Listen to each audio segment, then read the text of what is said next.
Keep your wellness routine going strong all summer. Kachava's new travel packs help you stick to your daily ritual even when you're on the go. Just one packet of Kachava's all-in-one nutrition shake provides complete nutrition wherever you are, with 25 grams of protein, 6 grams of fiber, greens, adaptogens, and more. Simplify your daily ritual. Go to Kachava.com and use code NEWS for 15% off. That's KACHAVA.com, code NEWS. To get this episode of Forensic Tales ad-free, please visit patreon.com/Forensic Tales. Forensic Tales discusses topics that some listeners may find disturbing. The contents of this episode may not be suitable for everyone. Listener discretion is advised. On April 14, 2022, 12-year-old Sean woke up excited for school. He and his family were getting set to move to Washington, D.C. Sean told all his friends about his move to the Pentagon. When he arrived home from school, the straight-A middle schooler did his homework and babysat his 2-year-old brother while the family returned. Sean's sister came home first, but Sean didn't answer the door. Maria decided to try the back door. Then a nightmare happened. Sean is found hanging in the backyard, his hands bound with a belt and a motorcycle bag over his head. And he's wearing his stepfather's clothes.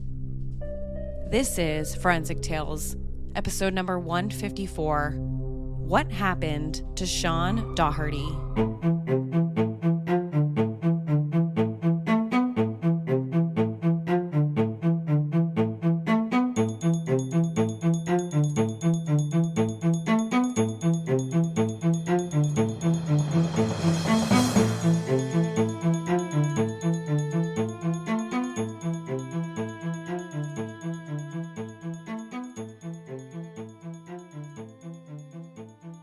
Welcome to Forensic Tales. I'm your host, Courtney Fretwell Areola.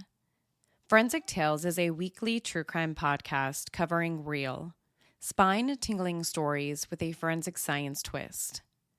Some cases have been solved with forensic science, while others have turned cold. Every remarkable story sends us a chilling reminder that not all stories have happy endings.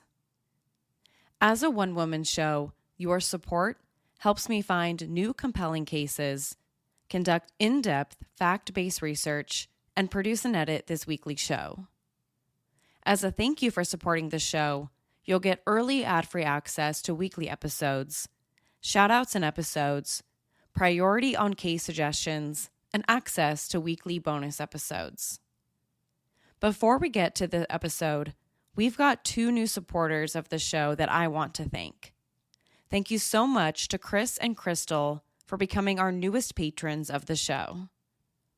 To support Forensic Tales, please visit patreon.com/Forensic Tales, or simply click the link in the show notes. You can also support this show by leaving a positive rating with a review. Now, let's get to this week's episode. Thursday, April 14th, 2022 started as an ordinary day for the Daugherty-Rivas family. The Daugherty-Rivas family consisted of Ramona, Jared, and their children, Maria, Ethan, Hunter, and Sean. The children's 79-year-old grandmother, Viha, also lived with them. Ramona and Jared were both high-ranking lieutenant colonels in the U.S. Air Force. Their careers in the military meant the family moved frequently. The family purchased a home on Sandalwood Lane in Yorktown, Virginia, a few years earlier, a town with a population of a little more than 70,000 people and the site of the final battle of the American Revolution in October 1781. When the family moved to Saddlewood Lane in Yorktown, they were happy. Their home was nestled into the community of Wythe Creek Farms, a family-oriented neighborhood known for its strict homeowners association rules. Strict HOA rules means the houses and neighborhoods have immaculate upkeep. Generally speaking, Yorktown was considered a quiet and safe community, a place where many families with young children, like the Daugherty family, would want to live. But life in Yorktown wouldn't last long. By April 2022, Ramona, Jared, and their children were ready for a fresh start. They were ready to pack up and move again. This time, they were headed to the Pentagon. When Ramona and Jared told their kids about the move, they were just as excited. 12-year-old Sean was particularly excited about moving to Washington, D.C. The day after his parents told him, he went to school and told all his friends he was moving to the Pentagon. It was a dream move for Sean and his siblings. In April 2022, Ramona and Jared had already sold their house on Saddlewood Lane and rented it from the new owners until they moved in a few weeks. They were sad their time in Yorktown was up, but they were looking forward to the move to Washington, D.C. By this point, the entire family was used to moving and starting fresh somewhere. On Thursday, April 14th, 2022, the family was only a few weeks away from the move, and the spirits in the house were high. The week before was spring break, which meant the kids, Maria, Hunter, Ethan, and Sean, had the entire week off from school. To celebrate their time off, Ramona and Jared took the family on a once-in-a-lifetime trip on a Disney cruise. The family had a great time on the cruise, and they were already planning their next Disney cruise to Alaska in August. Everyone in the family was looking forward to this next vacation. But on April 14th, 2022, tragedy struck. There wouldn't be another Disney cruise for the family. On April 14th, 2022, 12-year-old Sean got off the school bus a few minutes after 3 o'clock p.m. Sean was the second oldest in the family and a 6th grade straight-A student at Tab Middle School. So many things came naturally for him. In almost everything he did, he excelled. He was even a talented musician. One of his favorite things to do was read. At last year's school book fair, he spent over $100 of his own allowance on new books. At school, he was always described as a friendly and happy kid. He made friends quickly and was rarely in a bad mood. He was the kind of kid others gravitated to. Once he got off the school bus a little after 3 o'clock p.m. that day, he walked 2 houses down to his own house. When he got home, Viha, his grandmother, was there watching Sean's younger half-brother. As soon as Sean got inside the house, Viha told him to watch his brother, who was asleep on the couch. A few moments later, Sean's mom, Ramona, drove up to the house. She yelled out to Sean that she needed to take Viha to a doctor's appointment, and he needed to watch his younger brother for about an hour until they got back. Sean turned around and told his mom okay and smiled at her before returning inside. 12-year-old Sean was used to watching his younger siblings, especially the youngest, who was only a toddler. For a boy his age, he actually liked babysitting. So when his mom Ramona asked him to watch his younger brother for about an hour that afternoon, it was nothing out of the ordinary. Sean happily agreed. Once Ramona drove off with Sean's grandmother, Sean went inside and started working on homework. He knew he needed to finish his homework assignments and chores before he was allowed to play video games with his friends. At 3:09 p.m., he submitted a photo of himself holding up his homework assignment. A few minutes later, Ramona called Sean at the house. She had just spoken with her husband, Jared, who said their 2-year-old had been napping almost 2 hours, and they both agreed that Sean should wake him up or he'd never go to bed that night. Ramona called Sean and asked him to wake his brother up, give him a snack, and maybe watch TV with him downstairs until she got back from the doctor's appointment. Sean told his mom, okay. At 3:27 p.m., Ramona called her son again, and he answered right away. She said she realized Sean probably wanted to play his video games since he was finished with his homework. So she told him that it was okay to bring his younger brother upstairs. Sean's bedroom was on the 2nd floor of the house. And Sean loved the idea and told his mom that he would get his brother set up on an iPad. But before Sean got his brother set up on the iPad, he needed to wake him up and get him a snack. That's when Sean took some peaches out of the fridge and put it in a bowl. Like many kids Sean's age, he had chores he needed to do around the house. One of his chores was taking out the trash at 3:30 p.m. And this particular day was no different. At 3:30 p.m., he should have gone upstairs to get the trash from the 2 upstairs bathrooms and come back downstairs to get the trash from the kitchen. But that didn't happen. The trash wasn't taken out.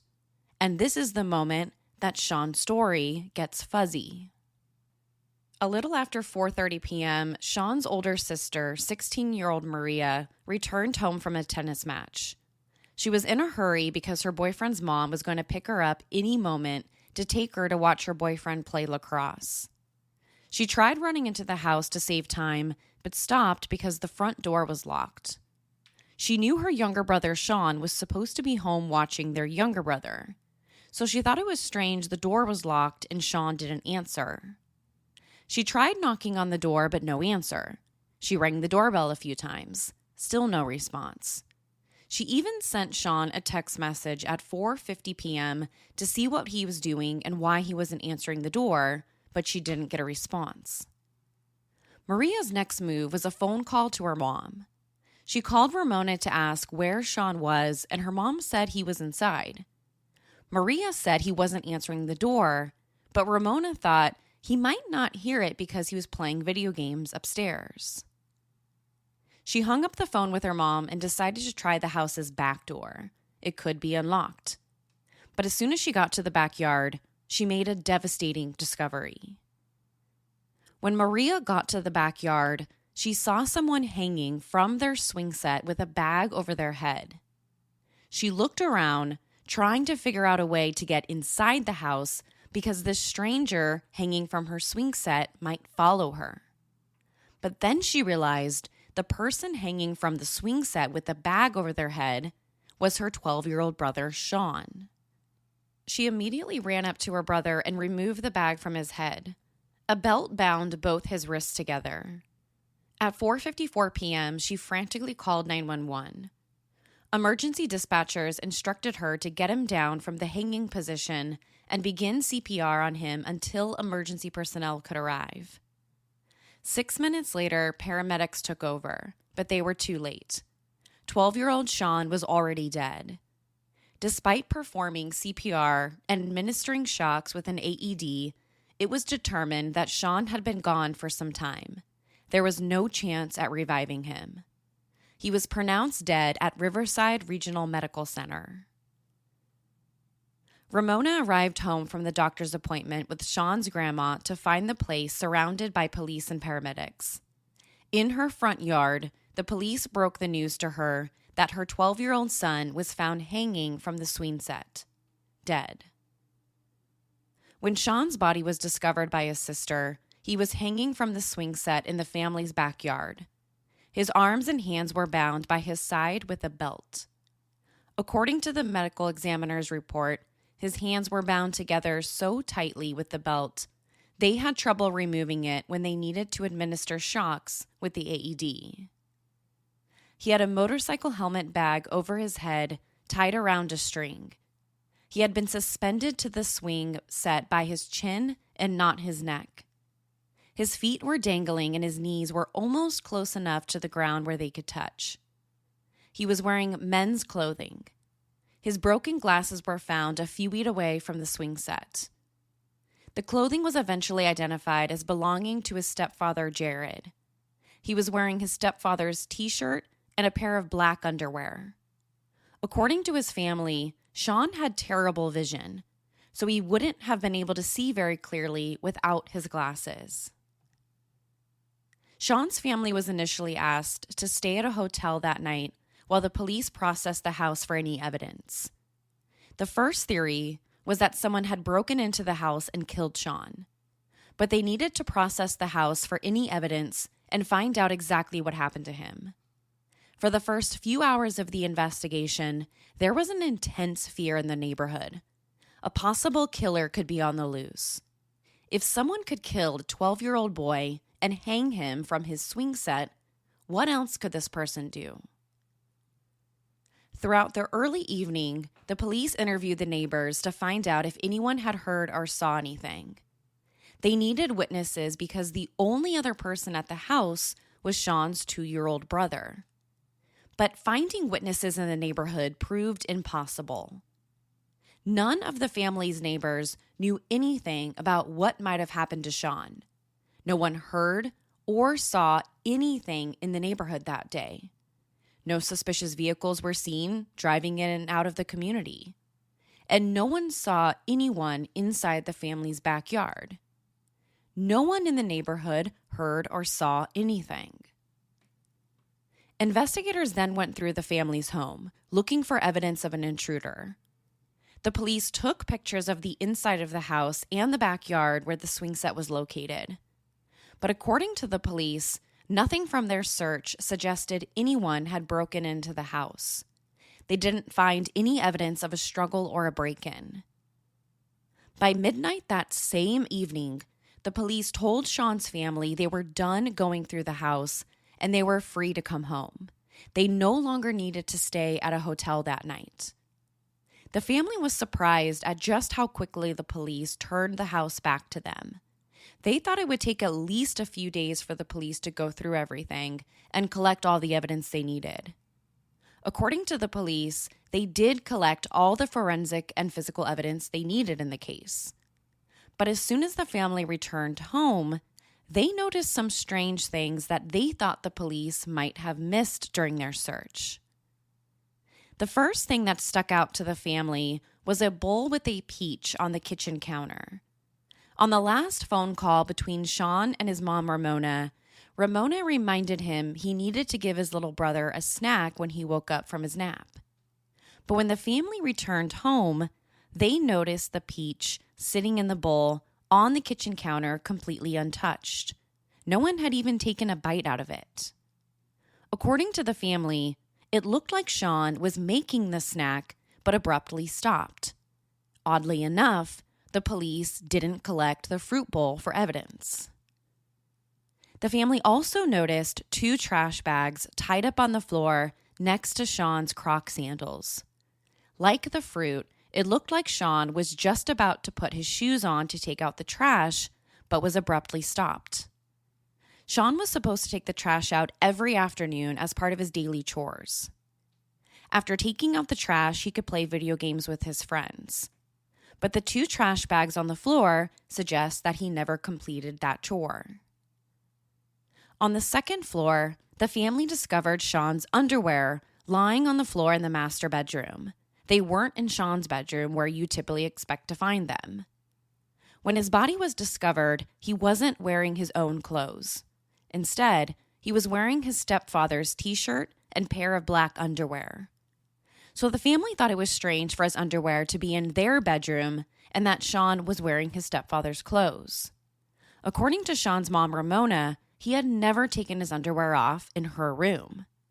They also noticed that Sean's stepfather, Jared's dresser drawers, were left open.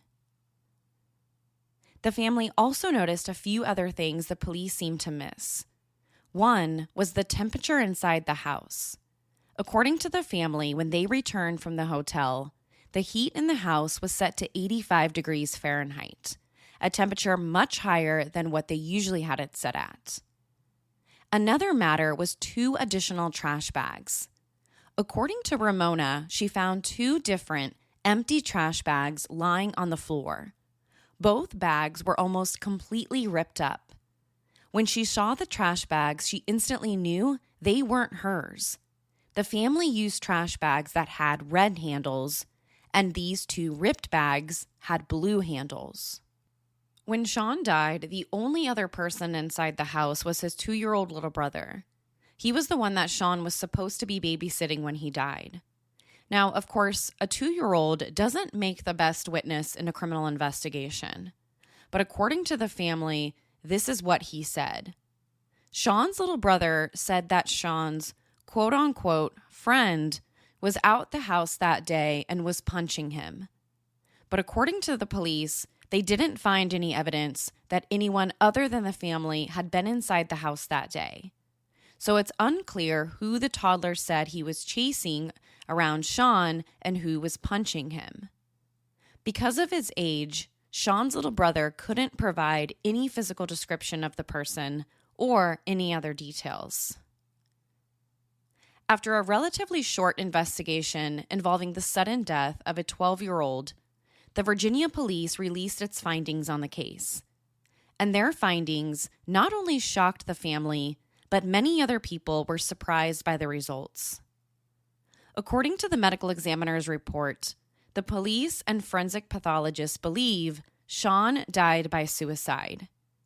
Based on their investigation and autopsy, they think Sean hung himself. And there was no foul play. Despite all the troubling aspects of the case, the Virginia police concluded that Sean's death was a suicide. According to the police, they didn't find any evidence of foul play and believed the hanging was intentional. It was 12-year-old Sean who intentionally hung himself from the swing set.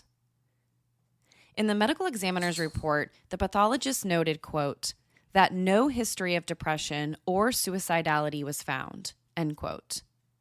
But the report also noted that the police considered the possibility that Sean might have been bullied at school and that bullying was a potential cause of his decision to commit suicide. But Sean's family adamantly disagrees with the police and medical examiner's findings of suicide.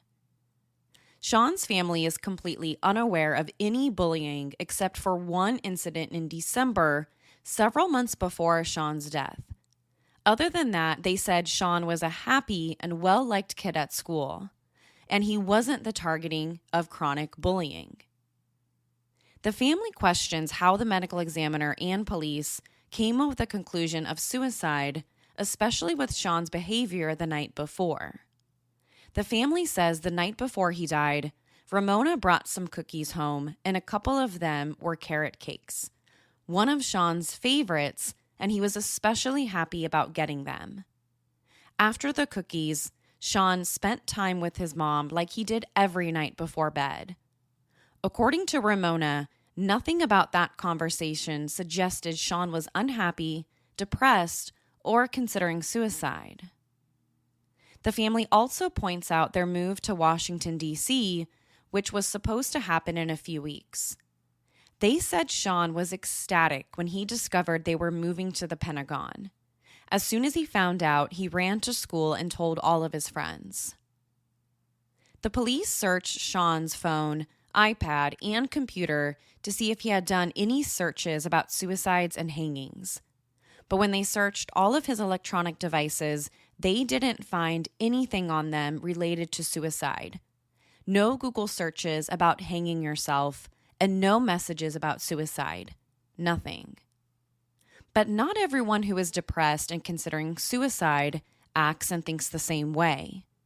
Someone depressed and suicidal can make plans for the future and seem fine one day, and be gone the next. But it wasn't simply how Sean acted before he died that appeared to contradict the medical examiner and police's findings. There is also physical and forensic evidence. First is how Sean's body was discovered. Not only was he found hanging from the swing set with a bag around his head, but his arms and hands were also bound together with a belt. Someone can hang themselves and also tie their hands and feet together. Sometimes people do this because they don't want to back out of what they're doing. So they tie their feet and hands together so they can't change their minds and save themselves. But the question here becomes, could Sean have bound himself and then got himself up on the swing set to successfully hang himself? According to the family, the answer to that question is no. The first evidence they point to is the paramedics' report. The paramedics who first arrived on the scene to perform CPR on Sean said the belt was tied so tightly around his hands that they had difficulty removing them so that they could hook an AED up to him. It looked extremely tight for a 12-year-old. The family also pointed towards Sean's glasses, which were found several feet away from the swing set. The family doesn't believe that Sean would have been able to bind himself and hang himself without his glasses because his eyesight was so bad. There was also a bag around Sean's head. It was a bag for a motorcycle helmet. So not only did he have to bind his hands, he would have also had to tie the string around his head around the helmet bag that was used to hang himself. Now, there are conflicting reports about how close Sean's body was to the ground when his sister discovered him. According to his sister Maria, his knees were close enough to the ground that he could touch. If this was true, it seems unlikely that Sean would have been able to hang himself. It's not impossible, but it makes it more difficult because he could just put his feet down and stand up. But according to the police, Sean wasn't as close to the ground as Maria said. According to them, a chair had been moved from the deck to be under him when he hung himself. The police said they moved the chair out of the way to perform CPR on him. When investigators got to the house, they took photos of the house and the backyard.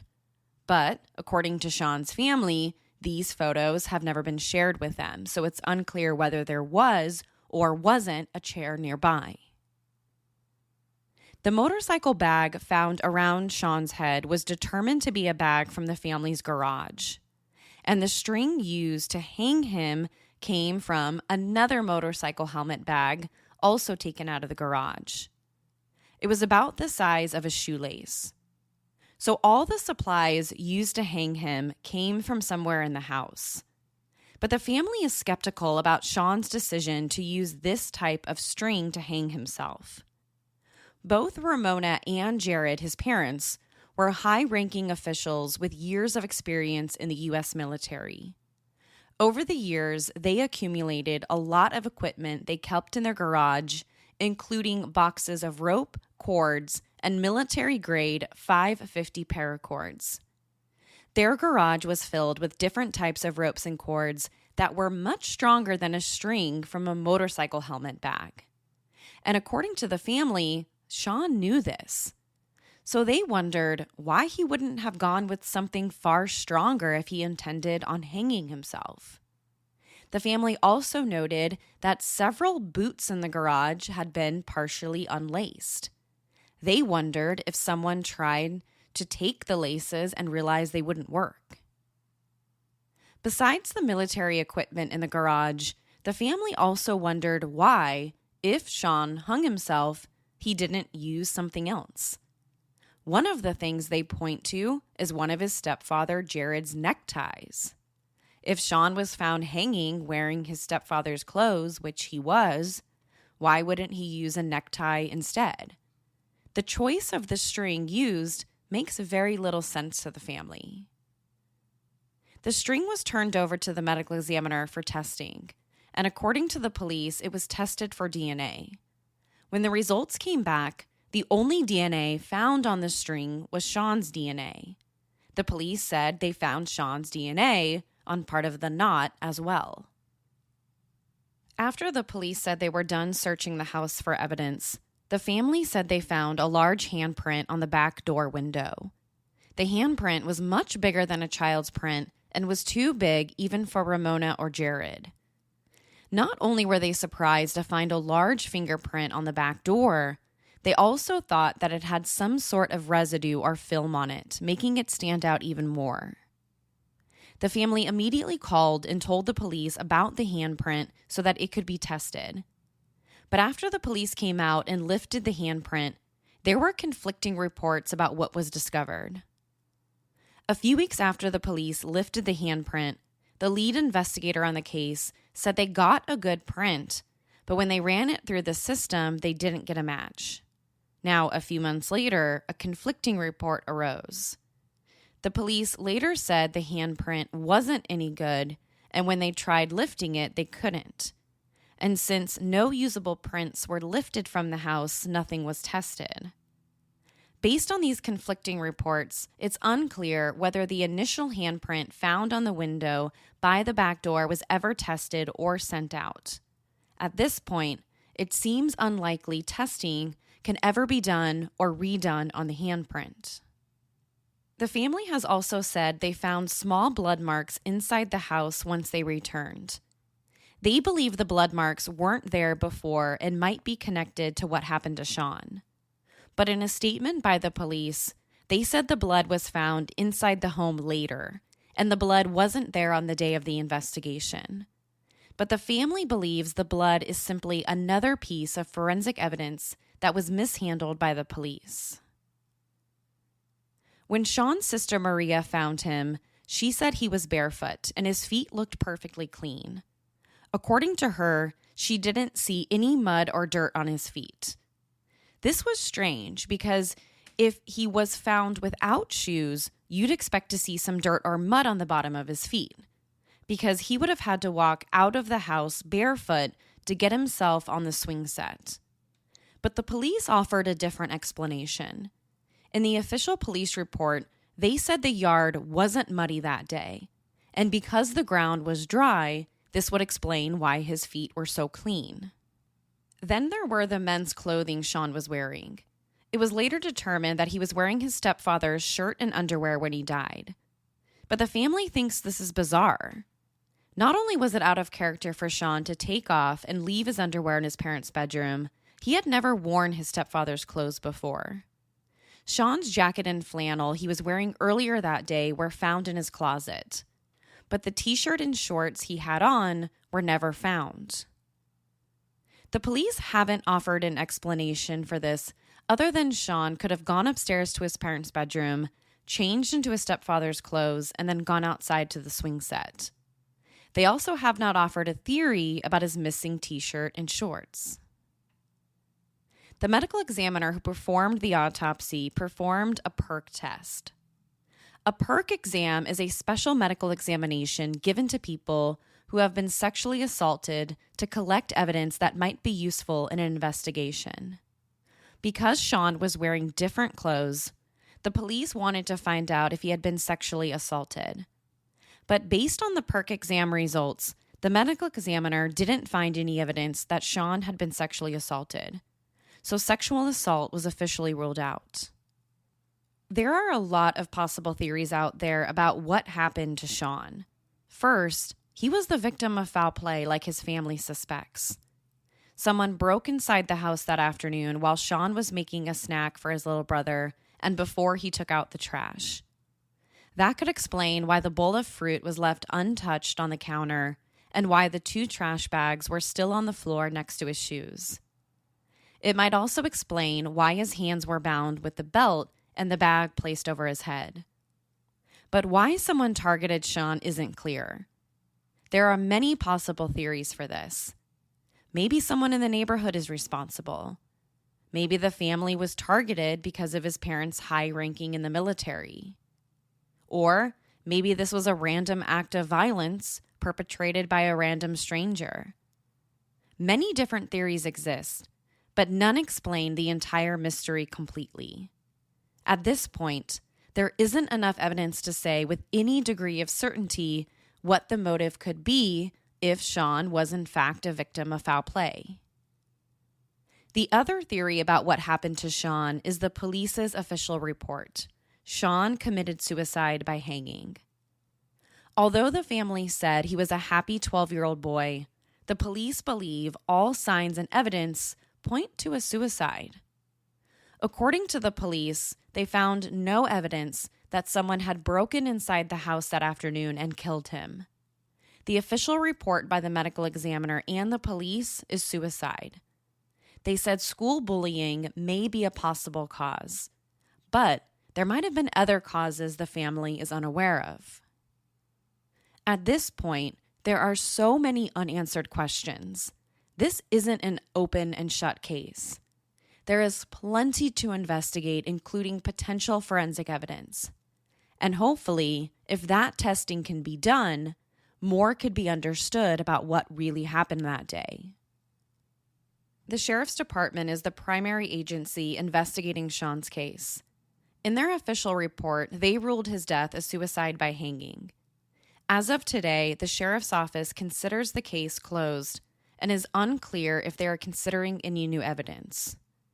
But the family is asking for the case to be handed over to state and federal law enforcement to be reopened. They want a fresh set of eyes to look at it and test evidence they believe the local sheriff's department missed during their initial investigation of Sean's death. That request remains pending. The medical examiner provided a statement saying that in the case where a family disagrees with the cause of death, they are allowed to present any new information. The medical examiner's statement read in part, quote, "In cases where the family suspects that someone killed their loved one, we ask families to contact the investigating law enforcement agency immediately to express their concerns. We advise that law enforcement should be involved as they need to conduct the necessary follow-up on the new information," end quote. On November 2nd, 2022, Sean would have been 13 years old. In a Facebook post published by the family said they had booked a trip to celebrate his birthday. It was a trip that Sean planned himself. The family went on the trip without him and followed his itinerary the way that he would have wanted them to.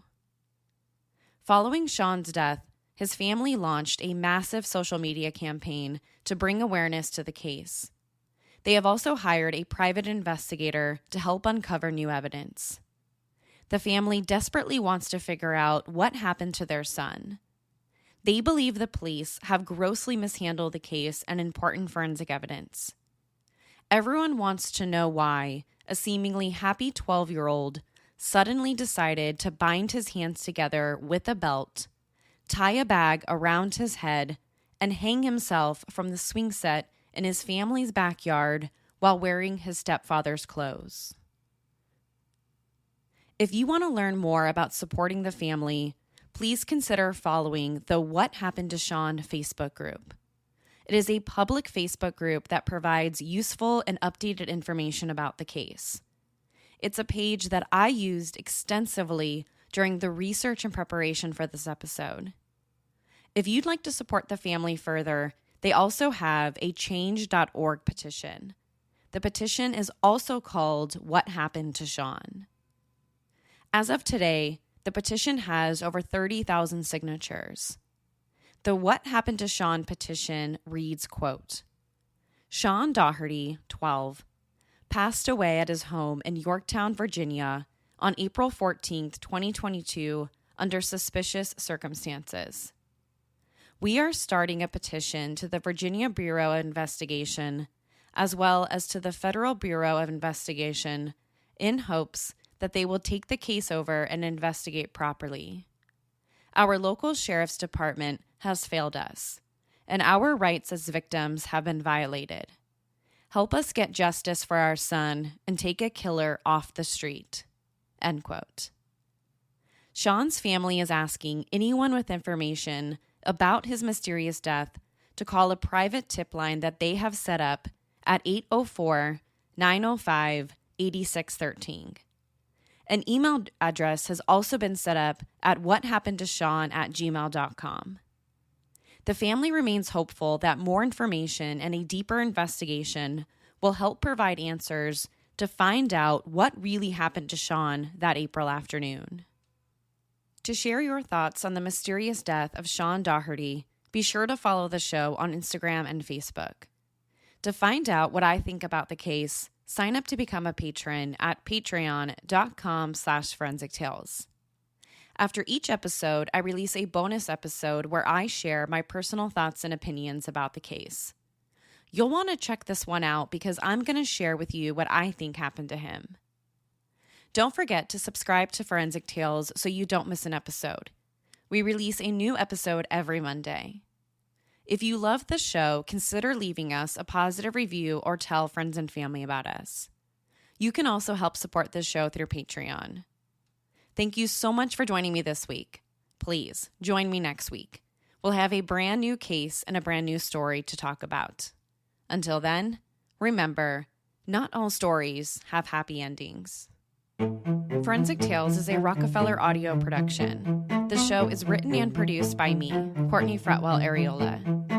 For a small monthly contribution, you can help create new compelling cases for the show, help fund research, and assist with production and editing costs. For supporting the show, you'll become one of the first to listen to new ad-free episodes and snag exclusive show merchandise not available anywhere else. To learn about how you can support the show, head over to our Patreon page. patreon.com/forensictales, or simply click the support link in the show notes. You can also support this show by leaving a positive review or telling friends and family about us. Forensic Tales is a podcast made possible by our Patreon producers: Tony A., Nicole L., David B., Nicole G., Paula G., Christine B., Karen D., Sherry A., Elizabeth M., Michael D., Lisa S., and Nicola. If you'd like to become a producer of this show, head over to our Patreon page, or send me an email at courtney@forensictales.com to find out how you can become involved. For a complete list of sources used in this episode, please visit forensictales.com. Thank you for listening. I'll see you next week. Until then, remember, not all stories have happy endings.